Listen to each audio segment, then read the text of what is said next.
Bonsoir à tous, bienvenue dans votre journal. Dans cette édition, de nombreux vols annulés et des rafales de vent à plus de 120 km/h sur le Salève. L'aéroport de Cointrin est fortement impacté par la tempête Ciara qui balaie le pays. Le point dans ce journal. Le mouvement écologiste de désobéissance civile Extinction Rébellion Genève a coordonné le blocage du parking Rive Centre samedi midi.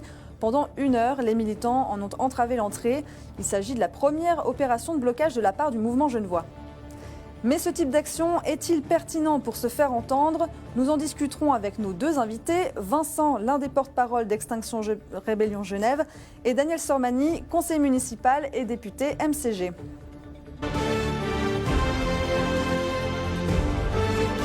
Le journal, Julie Zaug. Depuis cette nuit, la tempête Ciara se déchaîne en Europe et provoque des perturbations, notamment au niveau des transports. Aujourd'hui, plus de 30 vols passant par Genève Aéroport ont été annulés. Priscilla Chacon. Ce matin, les rafales atteignaient 60 km/h sur le tarmac.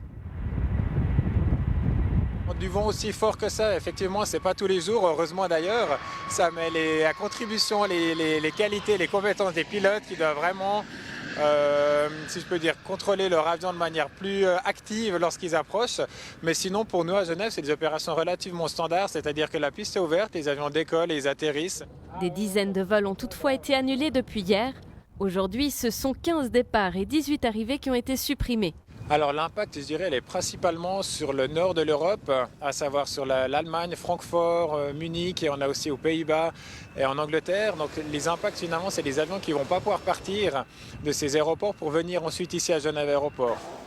Ici, des passagers dont le vol a été annulé font la queue au service clientèle. I flew to Geneva 4 days ago. I was supposed to go back to Amsterdam on Sunday. However, my flight got cancelled. Today, my flight got cancelled again. À Cointrin comme à l'étranger, les voyageurs impactés doivent contacter leur compagnie pour trouver un nouveau vol. J'ai reçu un email hier soir pour m'annoncer que mon vol de ce matin, Londres-Genève, était annulé à cause des conditions météorologiques. Et du coup, on m'avait remis sur un vol dans la soirée, Londres-Francfort, Francfort-Genève. Du coup, j'ai pris contact avec la compagnie et j'ai pu obtenir un vol direct à 18h30 ce soir. Et donc, j'arriverai à Genève avec 10 heures de retard. Mais quelques heures après ce message vocal, le vol de remplacement de cette passagère a lui aussi été supprimé. Genève Aéroport indique que des annulations auront probablement lieu encore demain. Selon Météo Suisse, la tempête devrait durer jusqu'à demain midi. Et retour sur ce week-end, samedi midi plus précisément, de 12h à 13h, le mouvement écologiste de désobéissance civile Extinction Rébellion a coordonné un blocage du parking Rive Centre. L'entrée est restée inaccessible pour les véhicules. Il s'agissait de la première opération de blocage d'un espace public de la part d'Extinction Rébellion Genève. Vincent, bonsoir. Bonsoir. Vous êtes l'un des porte-parole du mouvement Extinction Rébellion Genève. Vous préférez qu'on vous appelle par votre prénom, c'est ce que je ferai durant ce débat. En face de vous, Daniel Sormani, bonsoir. Bonsoir. Conseiller municipal, député MCG, mais aussi commerçant. Vous nous direz dans un instant ce que vous avez pensé de cette action. Mais d'abord, Vincent, expliquez-nous quel était le but finalement du blocage et pourquoi ce parking-là précisément? Alors le mouvement en bloquant le parking de Rive avait pour vocation justement d'amener le sujet de qu'est-ce qu'on va devoir faire de ces parkings quand ils seront vidés et qu'on va devoir les transformer. Donc réfléchir à qu'est-ce qu'on pourrait en faire. Car si on écoute les scientifiques et que nos politiciens prennent les mesures adéquates par rapport à la crise climatique et écologique, de nombreux parkings vont devoir fermer. Daniel Sormani, votre opinion par rapport à ce blocage qui a eu lieu pendant 1 heure? Écoutez, si je peux comprendre les motivations d'un mouvement qui lutte pour la transition écologique, je vois pas tellement quelle est l'utilité d'avoir bloqué un parking, à part le fait que finalement on a empêché des gens de venir se garer en ville et de continuer à tourner en ville et de polluer la ville. Donc je crois pas qu'ils seront mieux entendus en faisant des actions de ce genre. Ça, le fait d'avoir bloqué ce parking et du coup d'avoir créé presque un bouchon qui pollue encore plus que ce que vous vouliez à la base, est-ce que vous l'entendez aujourd'hui? Alors effectivement, un bouchon ça pollue. Je ne crois pas qu'on peut nous l'imputer, fait que ce soit polluant. On est conscient qu'on dérange et on en est désolé. On fait pas ça par plaisir mais par nécessité. Actuellement la société est dans un déni. au niveau gestion de la société. C'est le système qui doit changer, c'est pas les individus uniquement et leur comportement. Donc ce qu'on ciblait, c'était vraiment l'usage et la pratique de la voiture en ville. Et bloquer le train-train quotidien, c'est pour justement amener ce sujet et pas qu'on vive notre vie et que tout d'un coup on va se prendre le mur écologique dans la figure, et ce jour-là sera bien plus impactant que notre petite action d'une heure en fait. Il y a eu diverses actions de la part d'Extinction Rébellion, de l'occupation de l'espace public jusqu'au blocage que vous avez fait samedi. Certaines personnes, des commerçants notamment, se plaignent de vos actions qui nuisent à leur activité. Ça vous touche pas ? Si, et on en est encore une fois, je le répète, on est désolé. C'est vraiment pas le but. Le but, c'est perturber la routine pour ramener justement cette urgence dans laquelle on est déjà, mais en vivant dans notre routine, on ne s'en rend pas compte. Et il faut sortir justement, on va dire, de ce quotidien, ce train-train quotidien, pour qu'ensemble, en fait, on se mette à agir. Et notamment dans l'idée du mouvement, il y a les revendications.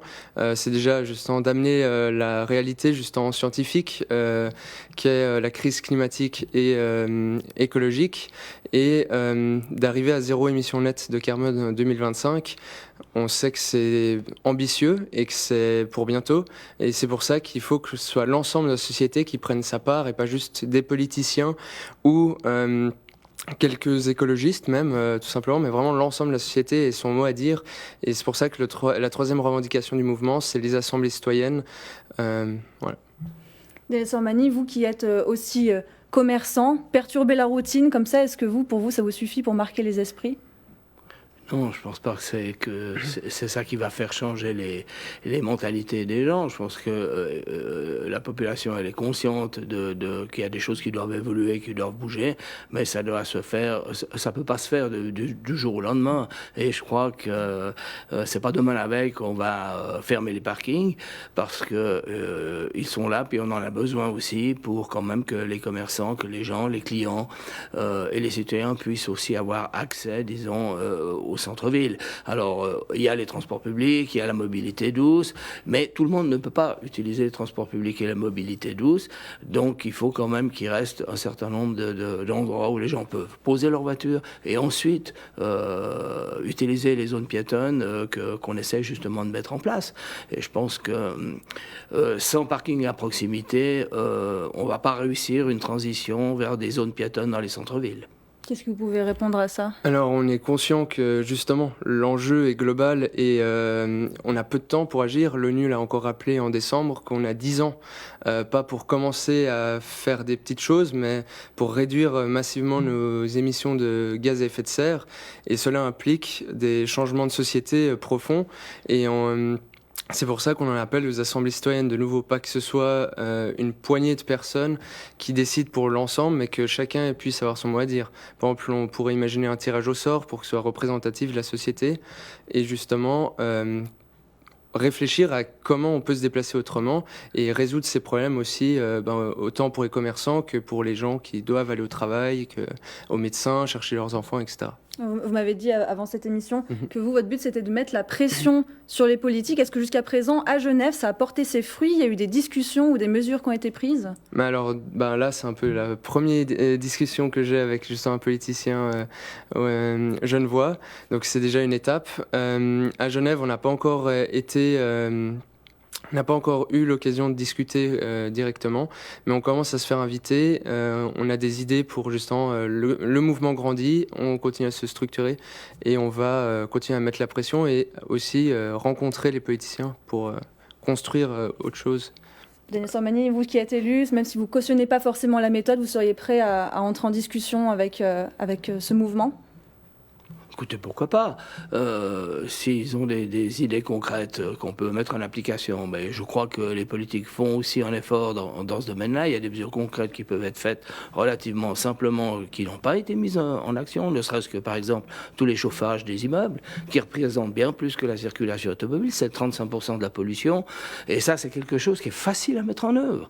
Donc, on prône donc une action plus vigoureuse dans ce domaine-là, de façon à accélérer cette transition, notamment par rapport à l'isolation des bâtiments et la transformation des chaufferies. Il faut supprimer le mazout, le gaz. Tout est possible dans un délai relativement court. Donc déjà, ça, c'est des actions qui sont concrètes. Beaucoup de choses donc qui restent à faire. Merci à tous les deux d'avoir été sur ce plateau. Merci. Merci à vous.